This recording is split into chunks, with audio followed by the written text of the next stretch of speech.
এইবার খুলবে, শোনো শোনো ঠাকুমা গল্প বলবে। ঠাকুমা ঝুলি খুলবে, মজার গল্প বলবে। ঠাকুমা ঝুলি খুলবে, মজার গল্প বলবে।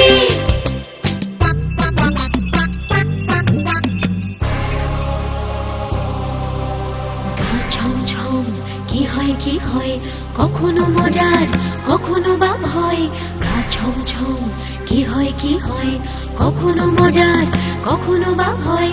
পশু পাখি রাজা রানী ভূত পেতনি চোখের সামনে সব হাঁটবে চলবে, কথা বলবে। ঠাকুমা ঝুলি খুলবে, মজার গল্প বলবে। ঠাকুমা ঝুলি খুলবে, মজার গল্প বলবে। ঠাকুমা ঝুলি খুলবে।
সবাই এসে গেছো? এবার তাহলে চুপ করে বসো, আমি আমার ঝুলি থেকে গল্প বার করি। শোনো, এক গ্রামে এক দরিদ্র ব্রাহ্মণ আর ব্রাহ্মণী বাস করত। একদিন সেই ব্রাহ্মণ ভিক্ষে করে বাড়ি ফেরে। কি গো, আজ কিছু ভিক্ষে পেলে? একটু আতপ চাল, একবেলার অন্ন জুটেছে। আজ রাতে আবার উপবাস করতে হবে। এইভাবে তো আর চলে না।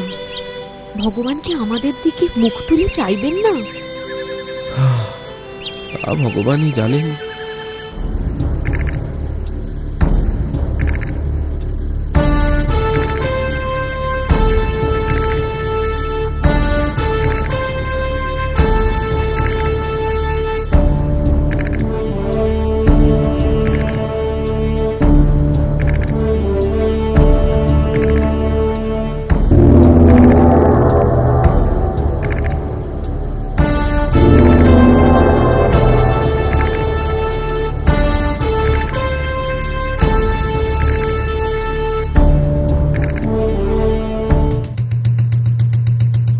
শোনো শোনো শোনো সকল প্রজাগণ, আজকে গাঁয়ের কাছারিতে জানাই আমন্ত্রণ। যার যেমন আরজি, নালিশ কি আবদার, সবার কথা শুনবেন আজ মহান জমিদার। ওগো শুনলে, মনে হয় ভগবানের দয়া হয়েছে। দেরি না করে যাও না জমিদারের সভায়। আমাদের দুঃখের কথা শুনলে উনি নিশ্চয়ই কিছু বিহিত করবেন। বলছো যখন যাই, তবে মনে হয় না এই পোড়া কপালে ভালো কিছু হবে।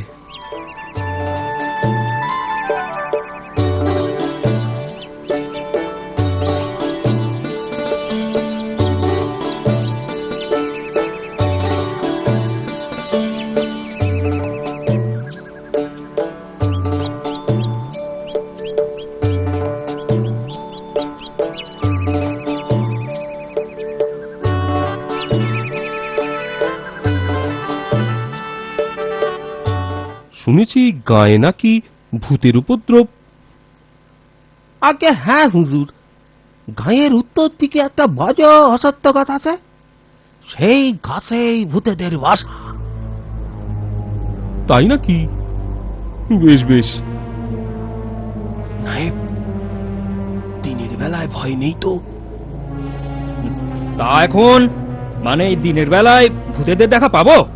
না হুজুর, দিনে ওদের দেখা পাওয়া যায় না। রাখালরা গরু চড়াতে যায়, ওরা দেখেনি।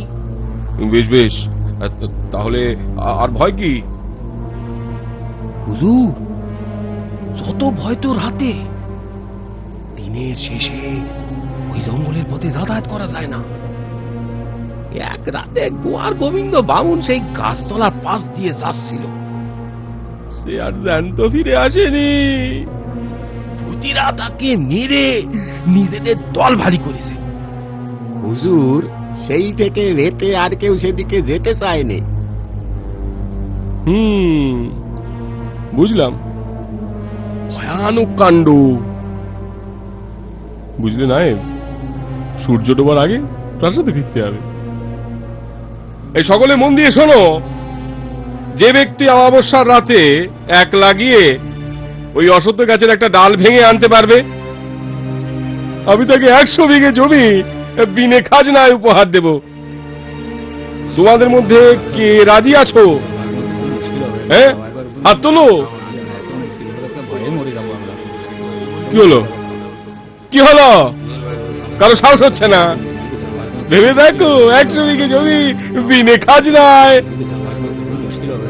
হুজুর, ইয়ে মানে প্রাণে বাঁচলে তবে তো জমি ভোগ করবো, ভূতেরা কি আমার আস্ত রাখবে? ভয় পেলে কি কিছু জয় করতে পারবে? কষ্ট না করলে কি কেষ্ট মেলে? এই গ্রামে কি একজনও সাহসী পুরুষ নেই? হুজুর, যদি অনুমতি করেন তো আমি রাজি আছি।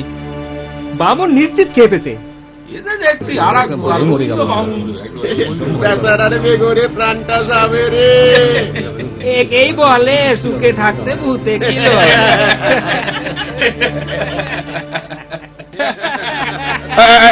এই সবাই শান্ত হও, আর শান্ত হয়ে বসে যাও। চুপ, একেবারে চুপ। শোনো বাবু, তুমি সব ভেবে বলছো তো? ঠিক আছে, যদি ওই ভূত গাছের ডাল এনে দেখাতে পারো, তাহলে 100 বিঘে ধানি জমির মালিকানা তুমি ভোগ করবে। আরো শুনে রাখো, কোন ছল চাতুরীর আশ্রয় নিলে তোমার গর্দান যাবে। আজকের সভা এখানেই সমাপ্ত। তুমি রাজি হয়ে গেলে? তোমার কি মাথা খারাপ হয়েছে? আমার মাথার দিব্যি দিয়ে বলো, ওই ভূত অসত্য গাছে তুমি যাবে না। তা হয় না, আমি জমিদার বাবুকে কথা দিয়েছি। তাছাড়া সাহস করে যদি অসত্য গাছের একটা ডাল ভেঙে আনতে পারি, তো চিরকালের মতো দুঃখ ঘুচবে। আর দুঃখ ঘুচিয়ে কাজ নেই, শেষে তোমার প্রাণটা যাবে। মরেই তো আছি, একে কি বাঁচা বলে? দুদিন আগে আর পরে মরতে তো হবেই। তুমি আর অমত করো না, আমি মনস্থির করে ফেলেছি। আজ অমাবস্যার রাত, আমি যাবই, যা হয় হবে। রাতে খাওয়া দাওয়ার পরে ব্রাহ্মণ ভূত গাছের দিকে চলল।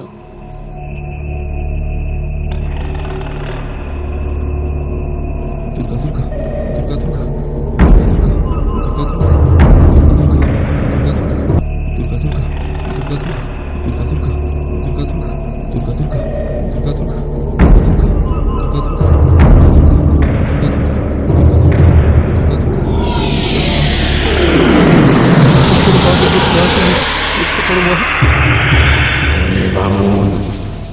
তুমি কি ভয় পেয়েছ? এত রাতে এখানে তোমার মতলবখানা কি বলো দেখি? আমি ব্রহ্মদৈত্য, আমাকে নির্ভয়ে সব বলো, আমি তোমায় সাহায্য করতে পারি। অপরাধ নেবেন না, আমি অতি দীন দরিদ্র ব্রাহ্মণ, ঘরে বড়ই অভাব।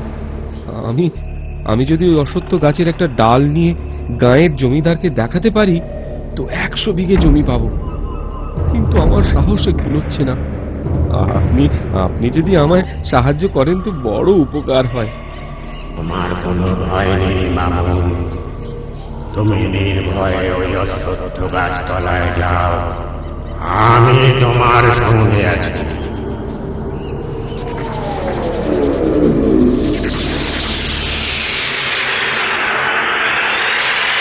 ব্রহ্মদৈত্যর কথায় সাহস পেয়ে ব্রাহ্মণ অশ্বত্থ গাছতলায় গিয়ে একটা ছোট ডাল কাটার জন্য যে এমনি দায়ের কোপ লাগিয়েছে অমনি খুব দূর দাঁড় করে সামনে এসে দাঁড়ায়।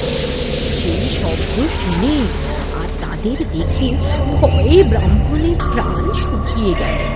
ভূতেরা তাকে মেরে ফেলে আর এমন সময়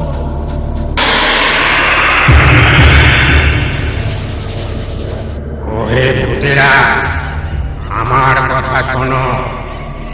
এই বামুন অতি গরিব, এই গাছের একটা ডাল পেলে ওর দুঃখ বুঝবে।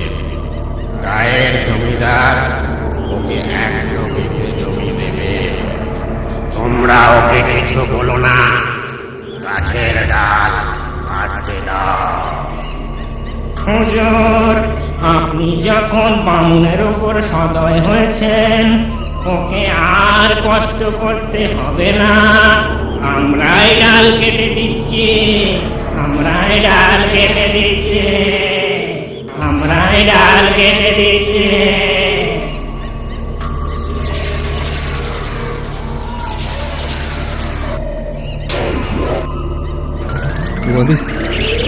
তোমাদের উপকার আমি চিরকাল স্মরণে রাখবো।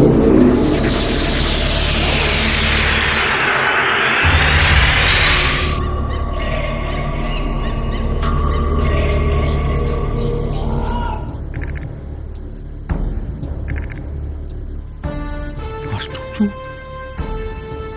অবাক কাণ্ড। এই ডাল যে ওই ভূত অসত্য গাছেরই, তার প্রমাণ কি? ঠিক কথা, প্রমাণ কি? এই চলো তো, সবাই চলো, দিনের আলো দেখে আসি ওই ডাল ওই ভূত অসত্য গাছেরই কিনা।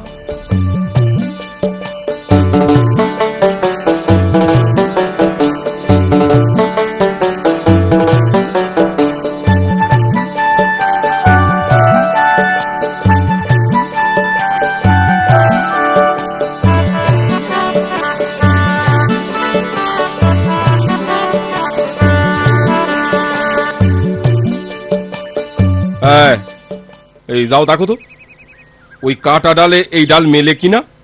যাও যাও, ওটো গাছের উপর ওটো, যাও। হুজুর, এ ডাল এ গাছেরই। বামুনের সাহস আছে। নায়েব, বলুন হুজুর। 100 বিঘে জমি বামুনকে এক্ষুনি দেওয়ার ব্যবস্থা করো, এক্ষুনি করো। যথা আজ্ঞা হুজুর। মহানুভব জমিদার মহাশয়ের জয় হোক। জয় হোক, জয় হোক, জয় হোক, জয় হোক। দেখো বামুন, তোমার জমির সীমা বুঝে নাও। ওই দূরে ওই তাল গাছের সারি দেখা যাচ্ছে, সেখান থেকে এই অবধি জমির মালিক আজ থেকে তুমি। এত এত জমির মালিক আমি? বিশ্বাসই হচ্ছে না। এসবই তার দয়া। ধানগুলো পেকেছে বলো? সেটাই তো চিন্তার। 2-1 দিনের মধ্যে না কাটলে সব ধান নষ্ট হয়ে যাবে। 100 বিঘে জমির ধান মজুর লাগিয়ে কাটাবো, সে পয়সা কোথায়? তবে উপায়? উপায় একটা আছে। ভাবছি সেই দয়ালু ব্রহ্মদৈত্যের কাছেই যাই, তিনি নিশ্চয়ই একটা কিছু করবেন। তোমায় কি ভূতে পেয়েছে? বারবার গেলে উনি যদি রুষ্ট হন? না না, আর গিয়ে কাজ নেই, শেষে হিতে বিপরীত হতে পারে। এই তোমার এক ভয়। উনি সেরকম মানুষ সেরকম ব্রহ্মদৈত্যই নন। দেখো সব ঠিক হয়ে যাবে, একটা উপায় উনি করবেনই।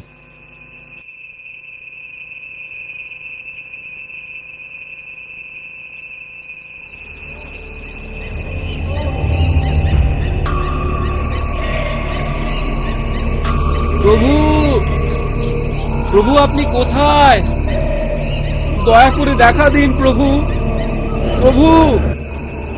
কি হে বামুন, আবার এসেছো কেন? কি প্রয়োজন? প্রভু প্রভু, জমিদার বাবু 100 বিঘে জমি তো দিয়েছেন, কিন্তু সে জমির পাকা ধান 2-1 দিনের মধ্যে না কাটলে সব ফসল নষ্ট হয়ে যাবে। আমার তো পয়সা কড়ি নেই যে মজুর খাটাবো, তাই আপনার কাছে এলাম। আপনি আপনি দয়া করে এর একটা উপায় করে দিন। আচ্ছা, এ নিয়ে ভেবো না। তুমি 100 খানা কাস্তে কাল সন্ধ্যায় এই বকুল গাছ তলায় রেখে যেও। সকালে দেখবে তোমার বাড়িতে ধান গোলাবন্দি হয়ে রয়েছে। যথা আজ্ঞা প্রভু।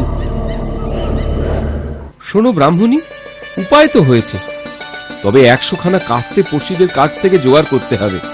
কিন্তু ওরা দেবে কেন? 1 রাতের জন্য কাস্তে দেবে, বিনিময়ে 1 বস্তা ধান পাবে।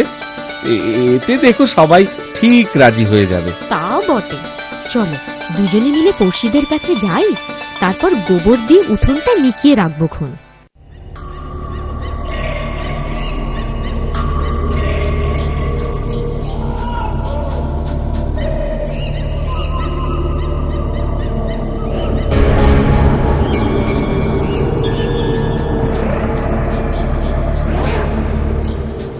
ওহে ভূতেরা, ওই দেখো 100 খানা কাস্তে। আজ রাতে তোমরা সেই ব্রাহ্মণের 100 বিঘে জমির ধান কেটে ঝেড়ে তার বাড়িতে গোলাবন্দি করে দিয়ে এসো। শোনো, কোনো কাজ যেন বাকি না থাকে। যে আগে যে আগে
এতদিনে ভগবান মুখ তুলে চাইলেন। আমার তো মনে হয় ওই ব্রহ্মদৈত্যই সাক্ষাৎ ভগবান। তা যা বলছো, ওর অশেষ দয়া। ব্রাহ্মণ সেই ধান বিক্রি করে অনেক টাকা পেল। সেই টাকা দিয়ে ক্রমে ঘর বাড়ি দর দালান তৈরি করে ব্রাহ্মণ আর ব্রাহ্মণী সেই গ্রামে সুখে স্বাচ্ছন্দ্যে বসবাস করতে লাগলো। আমার কথা কি ফুরলো, লুটে গাছটি মুড়ল।